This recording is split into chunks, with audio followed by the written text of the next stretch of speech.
میں اس لیے بار بار بات کرتا ہوں کہ یہ دین کا حصہ نہیں ہے لیکن یہ سائنس ہے. ہمارے ہاں مسئلہ یہ آتا ہے کہ ہم سائنس اور دین کو نا انٹرمنگل کر لیتے ہیں کہ جی کبھی ہم یہ سوچتے ہیں کہ سائنس اور دین ایک دوسرے کے خلاف کھڑے ہیں. سائنس اور دین جو ہے یہ ایک دریا کے دو کنارے ہیں جو بالکل ساتھ ساتھ چلتے ہیں, لیکن کبھی کبھی کوئی پل آ جائے نا تو دونوں مل بھی جاتے ہیں. صحیح ہے, بالکل ٹھیک ہے. اس کو سمجھیے. اب یہ جو آپ کا اینجل نمبر ہے, لگتا ہے سائنس کو ٹائم لگے گا دین تک پہنچنے میں. سائنس ہی دین ہے, یا دین کی جو ہے نا راستہ. اللہ نے جو انسان کا ویژن دیا نا, میرے دادا جی اللہ ان کے جو ہے وہ درجات بلند فرمائے, وہ ایک جملہ کہتے ہوتے تھے, آپ نے بات کی تو مجھے یاد آ گیا. تو وہ کہتے ہوتے تھے کہ بیٹا اللہ نے نا دو چیزوں میں عزت رکھی ہے, یا آپ کے کام کی عزت ہے یا آپ کے کردار کی عزت ہے, تیسری چیز کوئی نہیں ہے. تو جن کے کردار کی عزت ہے دنیا ان کو اولیاء اللہ کہتی ہے, اور جن کے کام کی عزت ہے دنیا ان کو سائنٹسٹ کہتی ہے. ٹھیک ہے, بالکل صحیح ہے. میڈم کیوری نے جو قوم کے اوپر دنیا کے اوپر احسان کیا ہوا ہے, یا یہ جنہوں نے دنیا کے لوگوں کی, تو اللہ ایسے تو نہیں ضائع کرتا نا جی, ان کا نام تو رہے گا. وہ جو میں نے کہا نا کہ دین سائنس جو ہے وہ بھی دین تک پہنچ رہی ہے, وہ میں نے اس لیے کہا جیسے ابھی آپ نے کہا کہ یہ جب دنیا میں انسان نہیں آیا تھا اس وقت اللہ تعالیٰ نے فرما دیا کہ بیماری کی شفا موجود ہے. تو ہم یہ سائنس کے ذریعے جا رہے ہیں نا, بیالوجی آپ کی جو ہے وہ سائنس کے ذریعے ہم وہاں تک جا رہے ہیں نا. تو ہمیں نہیں پتا کہ ابھی کینسر کی کیا دعا ہے, ہمیں نہیں پتا کہ ابھی ایڈز کی کیا دعا ہے, لیکن موجود ہے, وہ ڈھونڈ لیں گے, وہ مل جائے گی. اسامہ بھائی آج تک انوینشن کوئی نہیں ہوئی, ساری ڈسکوریز ہے. ہائے ہائے ہائے, یہ بڑی بڑی کائنات کا مالک کمپریہنسو ہے, اس نے کوئی آدھا ادھورا کام نہیں کیا ہوا, ہمیں نظر نہیں آتا. ہمیں نظر نہیں آتا, بالکل ٹھیک ہے, بالکل صحیح. کوئی انوینشن نہیں ہے, صرف ڈسکوریز ہے. سر یہ میری بحث رہتی ہے کہ کریٹیوٹی نام کی کوئی چیز نہیں ہے, ہم ریپلیکیٹ کر رہے ہوتے ہیں. We are actually living in the replica world. Oh yes, we are actually living in the replica. Actual کدھر ہے؟ وہ اتنے ہے کر رہے ہیں ارواج, اس تو بہت اتنے دی گل ہے. اچھا وہ دسو منو, وہ دسو تھوڑا جا. چلو, ہم ایکچولی ریپلیکا میں رہ رہے ہیں. خانہ کعبہ ریپلیکا کس کا ہے؟ بیت المعمور کا. اوپر خانہ کعبے کا اصل موجود ہے اور نیچے خانہ کعبہ ہے. عرش معلیٰ کا ریپلیکا سرور انبیاء سرکار ختمی مرتبت بادشاہ کونین کا روضہ اطہر. ٹھیک ہے, اور اسی طرح عالم ارواح میں جب اللہ نے روحوں کو تخلیق کیا اور اللہ نے روحوں سے وعدہ لیا الست بربکم, کیا میں تمہارا رب نہیں ہوں, تو تمام روحوں نے جو ہے وہ کہا کہ بے شک آپ ہی ہمارے رب ہیں, بے شک آپ ہی رب ہیں, آپ ہی جو ہے وہ کردگار ہیں. تو اللہ نے کہا کہ اس ڈاکٹرائن کو سائن کر دو یا اپنا کانسنٹ دے دو. وہ ساری جو ڈاکومنٹ ہے وہ اللہ نے تمام روحوں سے, یعنی جتنی آئی ہیں اور جتنی آنی ہیں, سب کی سب سے اس کی کنسنٹ لے کے حجر اسود میں رکھ دی. تبھی تو سرور انبیاء صلی اللہ علیہ وآلہ وسلم نے فرمایا تھا کہ حجر اسود جو ہے وہ تمہارا گواہ ہے. کس بات کا گواہ ہے؟ کہ تم نے کہا ہے, مانا ہے, تم نے اللہ کو مانا ہے. بلست کی فلسفی کو سمجھیے, یعنی اللہ نے روحیں بنا لی, اس کے بعد ان روحوں کو جو ہے وہ اپنا آپ دکھایا کہ میں رب ہوں, تو کیا میرے سوا کسی کی عبادت کرو گے؟ ان کا جی بالکل نہیں کریں گے. میرے سوا کوئی اور کسی کو مانو گے؟ ان کے جی بالکل نہیں مانیں گے. ٹھیک ہے, کنسنٹ دے دیا. اس کے بعد اللہ نے روحوں کو دنیا کی لذات دکھائیں. اب وہ روحیں جو کہ اللہ کو ماننے کا اقرار کر چکی تھی وہ وہاں پہ ہی دنیا کی طرف لپکیں. پھر وہاں اللہ نے اپنے تجلیات دکھائیں, تو کچھ روحیں اللہ کی طرف آ گئیں اور کچھ روحیں تذبذب کا شکار ہوئیں. جیسے سورہ یاسین میں, سورہ واقعہ میں اللہ کہتا ہے کہ ہم نے 3 طرح کے لوگ بنائے, ایک وہ جنہوں نے مان لیا, ایک نہیں مانے, اور ایک وہ جو تذبذب کا شکار رہے. روحوں نے اپنے عالم ارواح میں زندگی گزارنی شروع کر دی.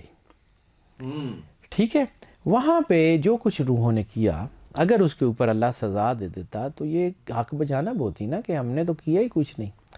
پھر اللہ نے آدم علیہ السلام کا قالب ڈھالا.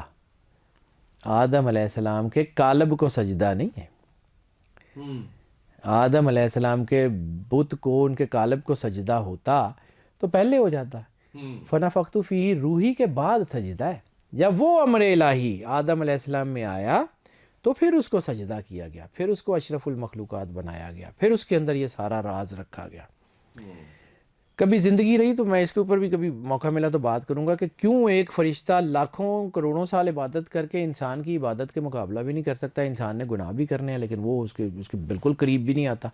کیوں اللہ نے کہا تھا کہ میں نے آدم کے اندر وہ راز رکھ کے بھیجا جسے تم نہیں جانتے. لمبی بات ہے, زیادہ لمبی بھی نہیں ہے لیکن بہرحال کیونکہ پھر ہم اپنے ٹاپک سے ہٹ جائیں گے. ٹھیک ہے, اپنے ٹاپک سے ہٹ جائیں گے.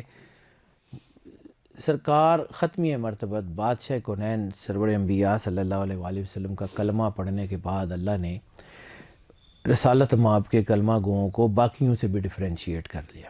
ٹھیک ہے, لیکن یہ جو علم اتارا, یہ جو نور اتارا, یہ بیسیکلی آیا تھا گائیڈنس کے لیے. یہ بیسیکلی آیا تھا آپ کو جو ہے وہ راستہ دکھانے کے لیے.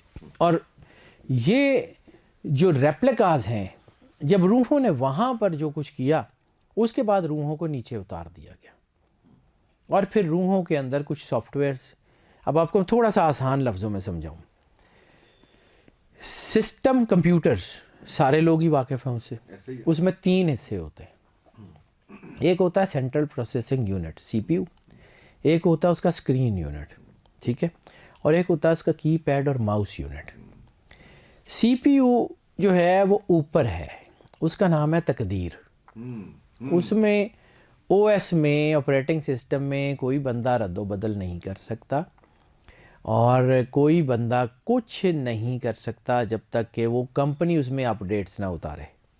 کمپنی اس کے اندر اپڈیٹس اتارتی ہے, وہ اپڈیٹس لگتی ہیں تو اس کا ویژن کھلتا جاتا ہے. ٹھیک ہے. دوسرا ہے اسکرین یونٹ. اسکرین یونٹ قرآن پاک میں اللہ کہتا ہے کہ ہم تمہیں دکھائیں گے اپنی خاص نشانیاں کھلے آسمان پہ اور خود تمہارے سینوں میں, یہاں تک کہ تم کہہ اٹھو گے انہم الحق, یہی حق ہے. ٹھیک ہے, یہی حق ہے. تو وہ جو اللہ ان نشانیاں جو ہے وہ ہمارے اوپر نازل کرتا ہے وہ کیا ہیں کہ آسمان میں بروج کی انرجی, آپ کے ہاتھ کی انرجی, آپ کے نمبرز کی انرجی, ایوری تھنگ. آپ اس سے گائیڈنس لیتے اور اس کو جو ہے وہ کائنات کے بنائے ہوئے سسٹم کے مطابق اس کو یوٹیلائز کرتے.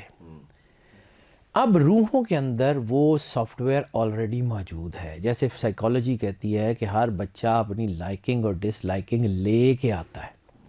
بیہیورل سائیکالوجی کی پہلی لائن یہ ہے کہ ہر بچہ جب دنیا میں آتا ہے وہ اپنی لائکنگ اور ڈس لائکنگ لے کے آتا ہے. حدیث میں سرور انبیاء صلی اللہ علیہ وآلہ وسلم نے فرمایا کل مولود یولد علی الفطرہ, کہ جو بچہ پیدا ہوتا ہے وہ دین فطرت پہ ہوتا ہے. تو یہ جو لائکنگ اور ڈس لائکنگ ہے یہ فطرت ہے نا, نیچرز لا. تو نیچر کس کی ہے؟ اللہ کی. دس از دا بیسیکلی ڈیوائن لا. ٹھیک ہے, یہ تو نہیں بدل سکتا. اب اس نیچرز لا کے اندر there are so many dimensions. ہم اسی جو ہے وہ ڈائمینشن کو یہاں پہ امپلیمنٹ کرتے ہیں. اب اس کو سمجھیے, میں صرف ضمناً ایک جملہ کہہ کے اس کو کنکلوڈ کر کے آگے جاتا ہوں کیونکہ اس کو تفصیل کرتے رہنا تو لمبا ہو جائے گا. روحیں آسمان پہ تھیں, اچھی بری ساری مکس تھیں, دنیا میں آ گئیں. مسلمانوں کے گھر کافر روحیں آ گئیں, کافروں کے گھر مسلمان روحیں آ گئیں. اللہ نے 2 میگنیٹ اتار دیے, ایک پازیٹیوٹی کا میگنیٹ, ایک نیگیٹیوٹی کا میگنیٹ. انبیاء کو بھیجا کہ یہ جو کافروں کے گھر مسلمان روح ہیں ان کو اکٹھا کرو. انبیاء کے بعد جو ہے یہ سلسلہ ائمہ طاہرین کے پاس آیا, ائمہ طاہرین کے پاس اولیاء اللہ کے پاس. یعنی وہ 90 لاکھ مسلمان جو ہندوؤں کے گھروں میں تھے ان کو معین الدین چشتی اجمیری نے نکال لیا. سیگریگیشن, دس از, آپ کو اب ریپلیکا سمجھ آ رہا ہے کہ اللہ نے کیسے سیگریگیشن کے ریپلیکاز بنائے ہوئے. We are actually living in replica. ٹھیک ہے, جیسے اللہ قرآن پاک میں کہتا ہے کہ ہم نے 7 زمینیں بنائیں اور 7 آسمان انہی کے جیسے, جس پہ اللہ کا فضل پہم نازل ہوتا رہتا ہے, ہر دم نازل ہوتا رہتا ہے. ٹھیک ہے, یہ 7 ڈائمینشنز آپ کو تو سمجھ ہی نہیں آ سکتی ابھی. یعنی ہمیں تو یہ جہان اور وہ جہان 2 ڈائمینشنز کا ہی پتہ ہے.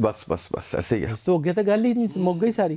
آگے کیا ہے وہ گاڈ نوز, اس کے آگے یہ بنتے ہیں سر. کائنات میں تخلیق کا عدد بھی 7 ہے.